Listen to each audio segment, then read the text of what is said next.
उम्मीद करती हूँ आपको ये वीडियो बहुत पसंद आएगी। अगर चैनल पर नए हैं तो काइंडली मेरे चैनल को सब्सक्राइब कर दें, बेल आइकन को प्रेस कर दें।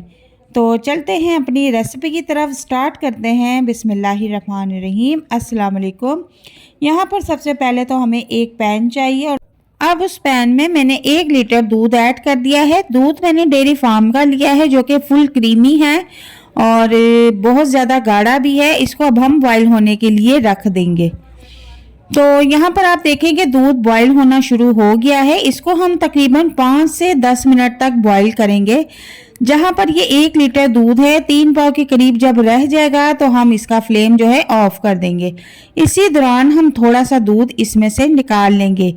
थोड़ा सा निकाले हुए दूध का क्या करना है वो मैं आपको बाद में बताऊंगी। यहाँ पर मैंने चूल्हा ऑफ कर दिया है और जिस बर्तन में आप जमाना चाहते हैं वो इस तरह से रेडी करके रख लें।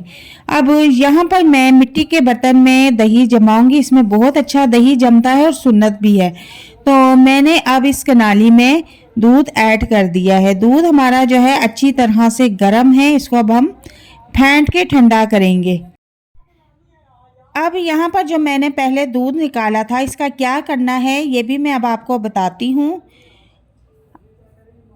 हमने यहाँ पर 1 डब्बा कॉर्नफ्लोर का ले लेना है और उस निकाले हुए दूध में 2 चम्मच कॉर्नफ्लोर के ऐड कर देंगे और इसको अच्छी तरह से मिक्स करेंगे। याद रहे कि 1 किलो दूध में हम 2 चम्मच कॉर्नफ्लोर का इस्तेमाल करेंगे।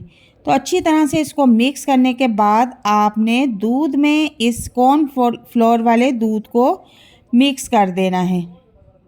तो दूध जो अभी एक कनाली में है वो अच्छी तरह से गर्म है। गर्म दूध में हमने कॉर्नफ्लोर मिक्स करके ऐड कर देना है और बीटर से 1 से 2 मिनट इसको अच्छी तरह से फेंटना है, मिक्स करना है। तो ये अच्छी तरह से हमने कॉर्नफ्लोर को मिक्स कर दिया है और अब हम इसको कड़छी की मदद से अच्छी तरह फेंटेंगे। जितनी भी इसके ऊपर झाग आएगी दही के ऊपर उतनी ही मोटी मलाई आएगी। तो झाग हमने किस वक्त लगानी है यह तरीका भी आपको बता देती हूँ कि आपने इसमें एंड वाली उंगली डिप करके देखनी है। अगर तो आपकी उंगली इसमें 10 से 15 सेकंड तक स्टे करती है, बर्दाश्त गर्मी कर लेती है, तो आपने इसको झाग लगा देनी है। अगर आपको आपकी उंगली को दूध ज़्यादा गर्म लगता है तो अभी आपने झाग नहीं लगानी। अगर लगा देंगे तो दही खट्टा बनेगा। तो दूध हमारा जो है नीम गर्म हो चुका था तो मैंने इसमें झाग लगा दी है थोड़े से दही की और अब इसको अच्छी तरह से फेंट लेंगे। जो लोग चाहते हैं कि दही बनाते वक्त ऊपर मोटी सी मलाई आए तो वो इस दूध को अच्छी तरह से फेंटे। जितनी झाग बनेगी ऊपर उतनी ही मलाई बनेगी। तो अब आपने इसको कवर कर देना है और ये सारा प्रोसेस आपने वहाँ करना है जहाँ आपने दही जमाना है। अब मैं इसको कपड़े से कवर कर दूँगी सर्दियों की वजह से। तो जनाब रात को मैंने इसे जमाया था और सुबह उठ के जब मैंने इसे देखा है तो माशाल्लाह हमारा दही जो है वो बहुत अच्छा जम के रेडी है। तो आप देखें कि कितना सख्त मोटा बलाई वाला दही जम के रेडी हुआ है। मैं पूरी कनाली को उल्टा भी कर दिया है तो ये बाहर को नहीं निकला और इतना सख्त जमा हुआ है। और इसको तकरीबन 15 से 20 मिनट के लिए फ्रिज में भी रखना होता है लाजमी, ताकि ये अच्छी तरह से सेट हो जाए।